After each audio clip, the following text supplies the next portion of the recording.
How's it going, guys? Welcome back to Bennett's Fabrication and Welding.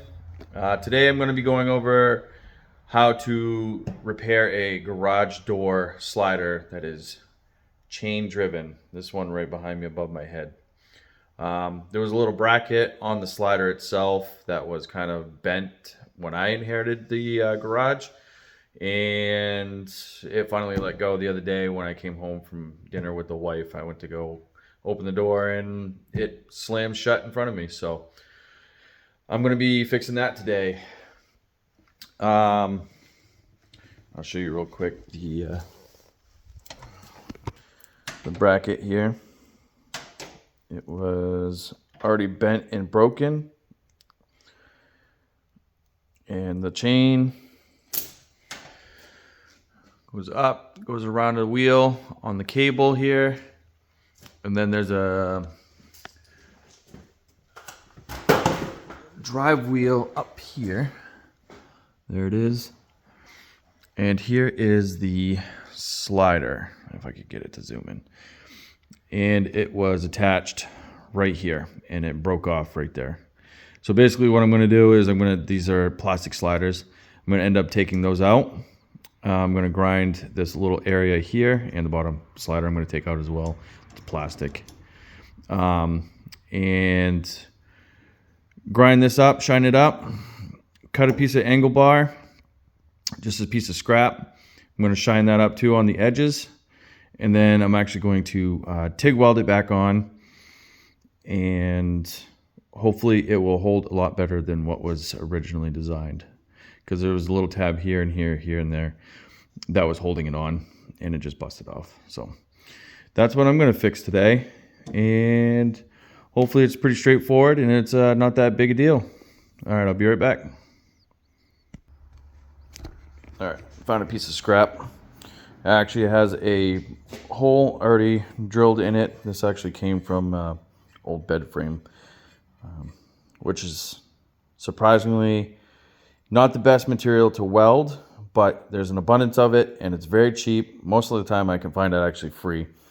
And it's got a bunch of already pre-drilled holes that make it really easy if I need to make a piece, just like I'm going to do.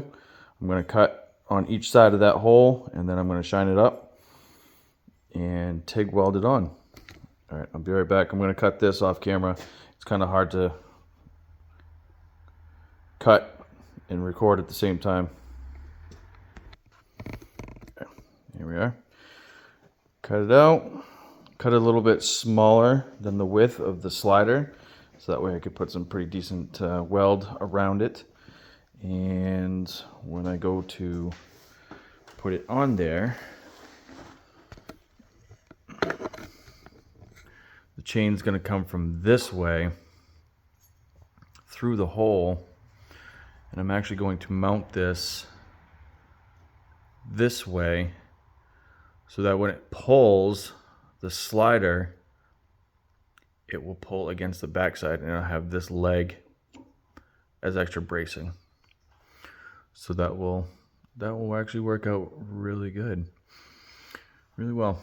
All right, so I'm going to go ahead and shine this up, and then I'm going to shine up this, and I'll show you guys that after I'm done. I found my little tripod, so I'm actually going to show you guys what I mean by shining it up. So this is going to be the leg.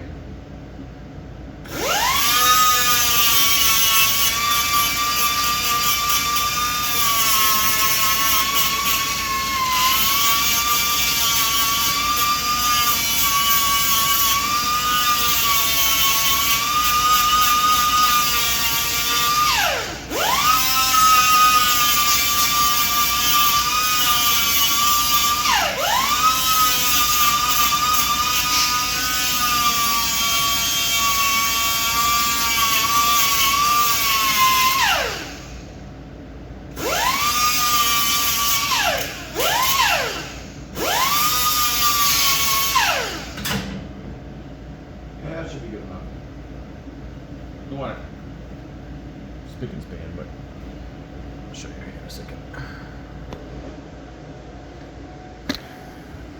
This is what I mean. Shine it up to get all the powder coated junky paint off of it. And then yeah, so when you go to tack that on, you'll have nice clean metal. You won't have to worry about any imperfections in, well, at least from the metal getting into your welds and stuff. So I can't hold the phone while I'm up there to do the slider, but I'll take the plastic pieces out up there and shine that up. I won't be able to show you that, but that's okay. So hold on. All right, so there, shined up around where the original was. You can see the tabs a little bit better against the black now, where it broke off. Again, very poor design. Craftsman, 1/2 horsepower. The whole design is junk. I hate this thing, but it's what I got. It's what came with it. This is the top slider. Very, very thin, very worn. If I could afford a new garage opener right now, I would. I'd replace this one and the other genie. I have 2 genies. Yeah, one's good, one's not. Craftsman's junk. In this case, it's probably pretty old. I don't know what the year is. And here's the bottom slider. So basically, all I got to do now is get suited up. Take my little metal piece, put it on there, tack it, put some pretty decent weld on the back side here, and the edges over here on the top and the bottom. I don't need to weld the whole thing up. It doesn't need it. It's a little excessive. Once I have welded that on, I will have to let it cool down so I can put the sliders back in, but that's what it is. So yeah, so I'm gonna get suited up and I'm gonna go ahead and tack that on and do a little welding, and then I'll be back. All right, well, I got a couple little tacks on there. Nothing, you know, fantastic or anything. The edges heat up way faster than the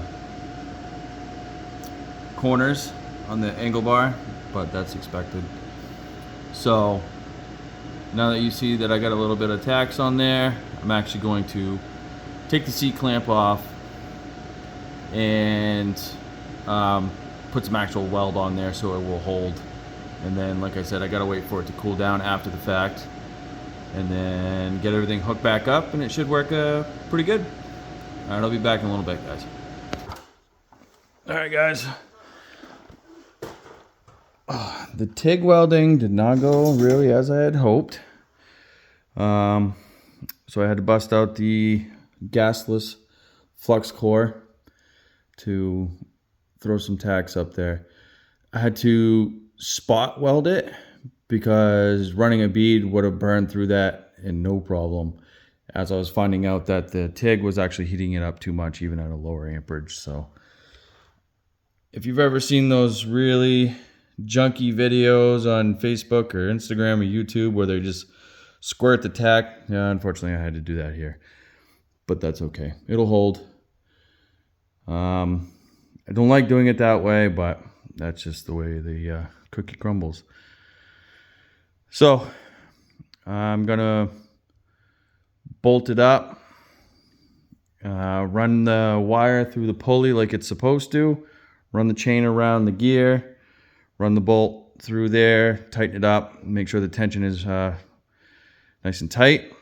Run it a couple times. Unfortunately, I will have to, I won't be able to record that only because the chain and the gear have to be at a certain position for it to open and close correctly. Meaning the motor has to fully cycle, stop, put the chain on, go hit the button, let the gear turn the chain, and either bring the door up or bring the door down to open or close it. And sometimes it, on the chain, it doesn't line up correctly and there's a gap at the bottom of the door, or it doesn't come up all the way. Yeah, it's a giant pain. So I'm gonna get that all connected, hooked up, and hopefully running correctly.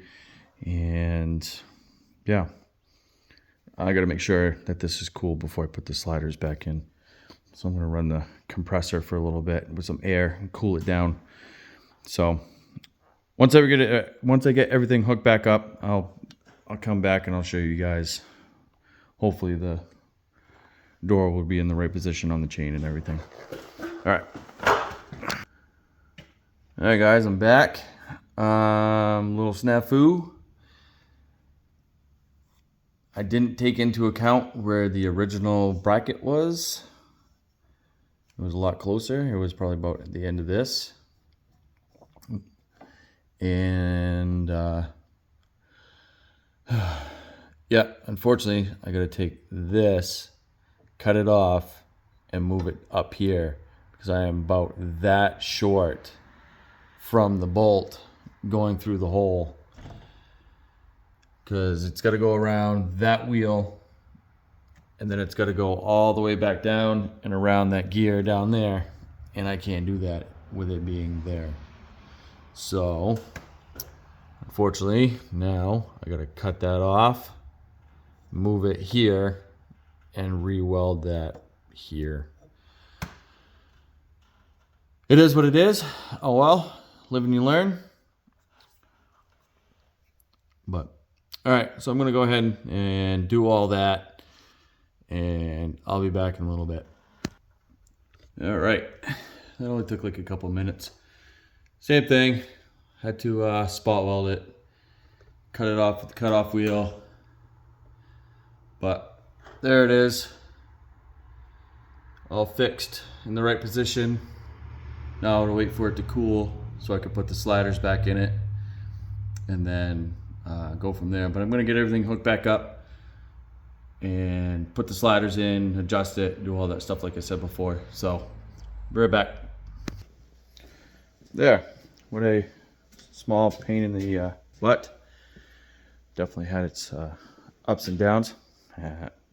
Garage door joke, dad joke. But yeah, everything works as it should. Oops, pause it by accident. The opener works great. There is some sag in the chain. That's always been like that though. But yeah, closes like it should. And as you can tell, I don't know if you can see how many screws are in that upright right there, but there's been a couple times where that actually has ripped off the door with that many screws in it because it was locked. I don't ever have the manual opener off, so it's always open by electronics, unless I actually have to get it open. There's like no power or anything. But the garage is always locked, and there's no way to get in the garage unless you have the opener or the key to the door. But yeah, there it is, all fixed up. I'm just gonna tighten that back bolt a little bit to put some more. I'm gonna put a little bit more tension on the chain just to get it nice and tight, and then I'm gonna tighten that up, and then that'll be it. So yeah, thanks for coming along this little journey of mine, fixing things around the house per usual. Such is life, never ends.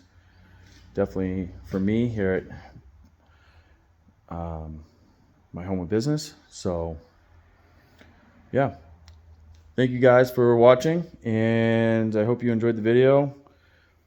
I hope you got something out of it. If you need anything like that fixed in your house and you're not looking forward to buying a new garage door opener like I was, go ahead and send me a message or a comment below, or you can reach out to me on Facebook and Instagram.